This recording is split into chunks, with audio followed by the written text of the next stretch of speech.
Welcome to our conversation. My guest today is Nicolas Vega. He's the editor-in-chief of Pipedream. Welcome, Nick. Hi, thanks for having me. Thank you. So tell me about yourself. Are you a senior, junior? Yeah, I'm a senior English major. Mm-hmm. A lot of people on Pipedream are English majors aside from the business people. Mm-hmm.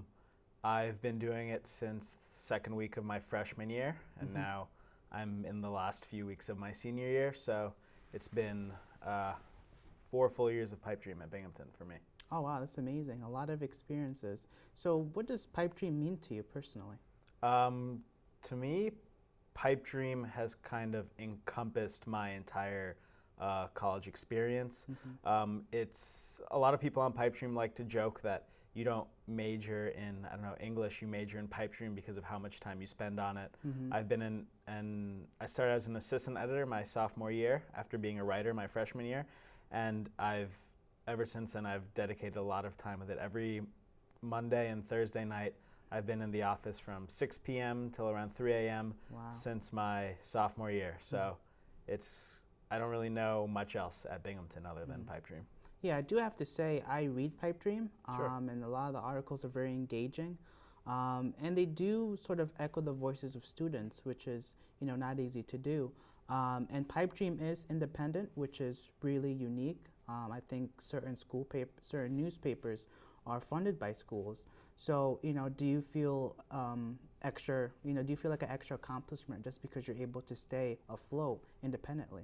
Well, yeah, we are one of the few independent student newspapers in the country. There are only a couple dozen that are completely independent, and we've been that way since we started in 1946, back when Binghamton was just Triple Cities College, part of Syracuse University. And I can't take much credit for the independence. It's been something that's been here long before I've been here, but being able to maintain that and being able to sort of keep bringing in money and putting the product out without an advisor, without any sort of outside assistance, is certainly rewarding. Yeah, that's very good. Even a lot of newspapers, as you know, have been gone out of print just because of the whole internet age.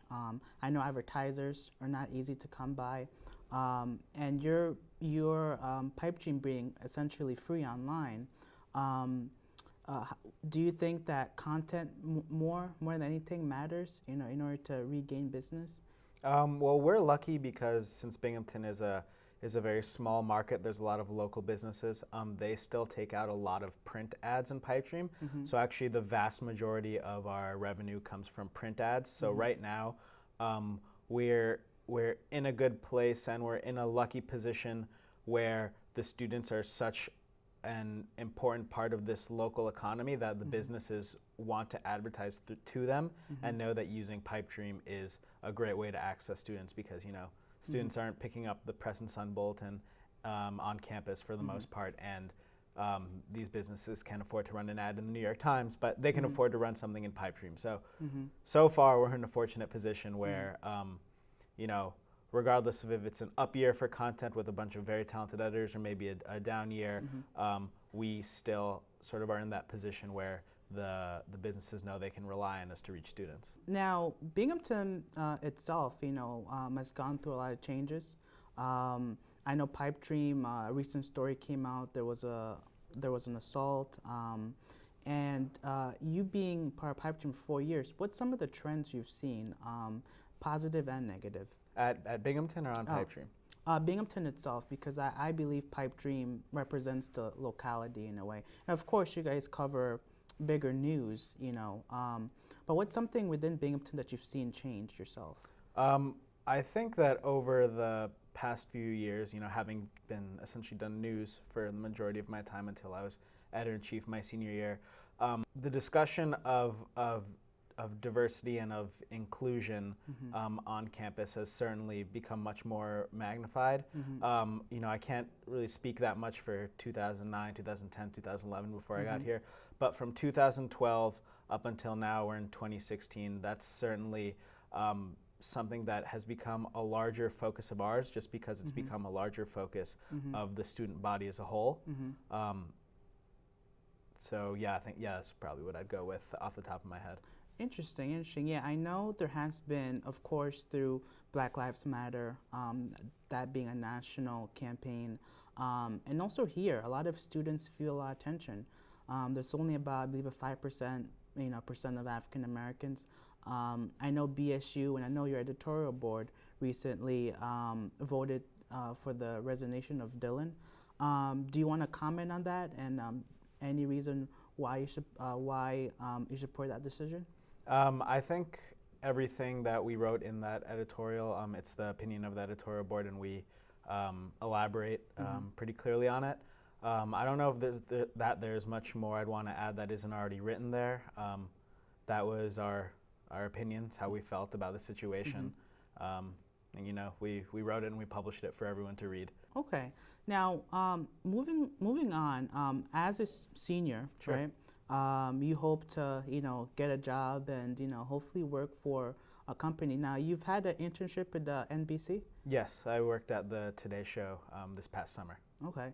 And, even in SOM, they have what Binghamton, what I have to applaud it with is giving students, especially with the Fleischman Center, resources to go out and venture in. And as something so, artistic, really, as English, as writing, in a way, it's not easy to break in.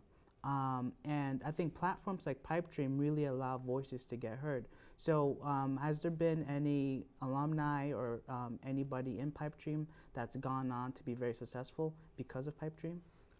Yeah, we, even this summer at the Today Show, a producer there is a former Pipedreamer from the 80s. Individuals from Pipedream have gone on to work at the New York Times, the Wall Street Journal. I can't really name names off the top of my head, but at ESPN, Tony Kornheiser, who's a famous sports journalist, and now he's the host of Pardon the Interruption on ESPN, was the sports editor of the Colonial News back in 1969, which we changed our name to Pipedream in 1970. So Pipedream, for being a newspaper at a university that doesn't have a journalism major or a journalism school, has been able to sort of turn out individuals who've gone on to really pursue journalism and find that it's really their calling. Oh, that's very, okay, good answer. Now, there is also other newspapers, the Binghamton Review being one of them. What's one of the, the opinion is Pipedream tends to be a little bit more liberal, whereas Binghamton Review tends to perhaps be more conservative. Do you get a sense of that, or do you get a sense that you just report the news and, you don't lean one way or the other? Well, we certainly try to do our best to be objective and not to put any spin on anything. How that's perceived by other publications, particularly a publication like the Binghamton Review that is, outspoken about, leaning one way or another, is up to them. It's not really up to us, but we certainly try our best with every story to always look at objectively, give a fair take, and to give both sides of whatever story that we're covering. Okay. Now, as a chief editor, you're sort of like a CEO. You have the power to deny and to accept stories. Sure. So what is one thing you look for in a story, or what is one thing you look for in a student journalist? For the most part, I don't turn stories down very often because Pipedream is a vehicle for students, for contributors to get their work published, and most importantly, to practice and do something that they can't do anywhere else. So I don't usually like to say, you know what, no, if this person took the time, the effort to do this, even if it's not maybe the best story. What I don't like to publish is something that's not well researched. So a student can have an opinion that is unpopular, that might be perceived as offensive, and if that's the extent of it, I'm not going to publish it because first of all, this is going to be on the internet forever, and it's going to follow the student around for a long time, and if they haven't done their research, I don't want to publish that. But if they've done their research, if they know what they're talking about, even if it's an unpopular opinion, and for the most part, this just goes for opinion stories, news stories, I usually don't cut anything. If they've done their research, we're happy to publish it. And like we say, our opinion pages, we encourage an open dialogue. So we always want people to be responding to things they read and to kind of talk and for students to get their voices out. And aside from that, maybe if a story comes in that was really carelessly written that I can tell a lot of time or research wasn't put into, or just that isn't very good, I might cut that if we have the space to replace it with something else. So for the most part is lack of research and not knowing what you're talking about, because we don't like to publish that. Okay. Yeah, I do have to agree that being a pipe dream does have a wide variety of topics. Topics that cover social and political issues that are very personal in people's hearts.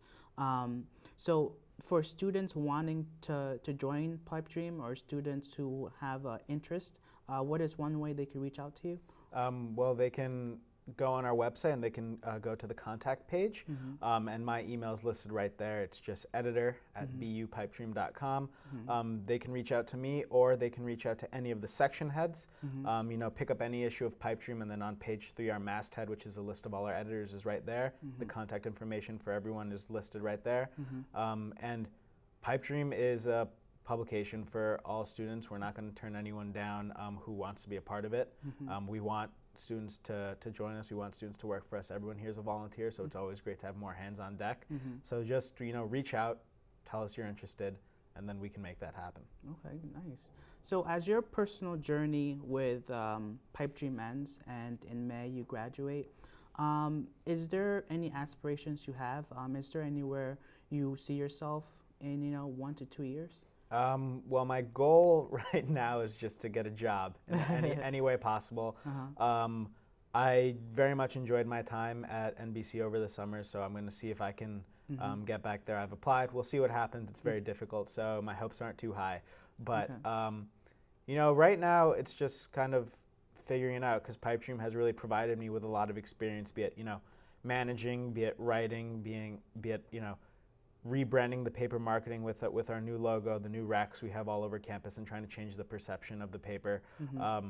There's a lot of experience and a lot of things that I'm excited about that I think would be interesting to try, and right now it's kind of throwing a lot at a wall and seeing what sticks. Oh, could you elaborate? What's one interesting thing that your newspaper is trying?